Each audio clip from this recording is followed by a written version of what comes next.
We have to kind of look at the entire scenario. I mean, it covers the section of employment, and somehow I feel that the way employment is looked at is that we are all getting into the entire realm of reservations.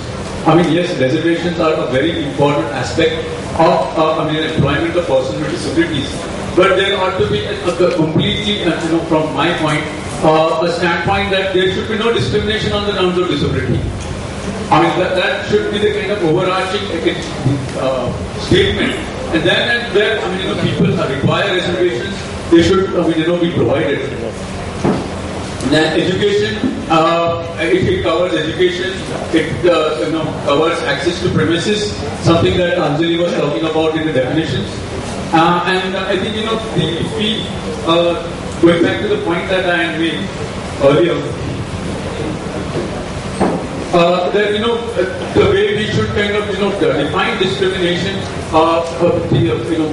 There is this section on page 1 of before chapter 1. They talk about the entire thing of equal opportunity, accessibility, full non-discrimination, respect of inherent right. I think they have basically picked up Article 3. And this has to be kind of, if we look at the discrimination in the larger perspective, I think we need to kind of expand this a little further. Just Article 3 will not be enough copy-paste, because Article 3 falls back on the preamble. I mean, whatever is there in Article 3 is kind of, elaborated in the preamble.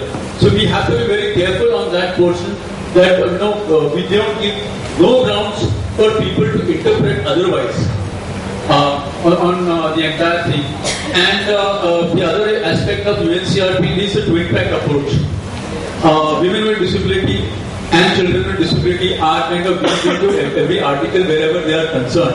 So the earlier section when they spoke about women not being able to inherit, if you make a very strong grounds on that whatever we speak about in general, it covers women, and I think now we should only look at the third gender also.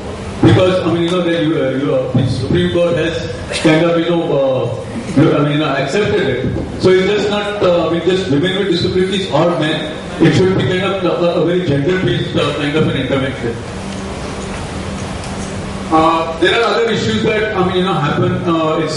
It concerns legal capacity in a way. The entire thing of being able to own property, and the entire thing of being able to take decisions.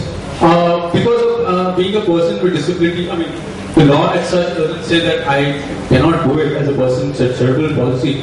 But there are many situations that I face wherein I am not able to do it because after bhai ko kar dekenge, somebody there with you. This entire thing of the attitudinal thing that Anjali was speaking, that needs to be kind of built into non-discrimination. And the entire historical perspective that I think somebody had already raised. And another thing, most important thing that I feel that wherever this thing comes like within economic capacities, it should be done away. I'm not aware, but I am told that there is a Supreme Court order which kind of says that within the economic capacity is being kind of overruled. So I think we need to really look at if I'm right or wrong. If there is such thing, I think we need to kind of look at that. And the entire thing that we spoke in the morning, that whatever 95 gives the benefits, we should not be able to use it for this. So, the entire that. Yeah. Thank you.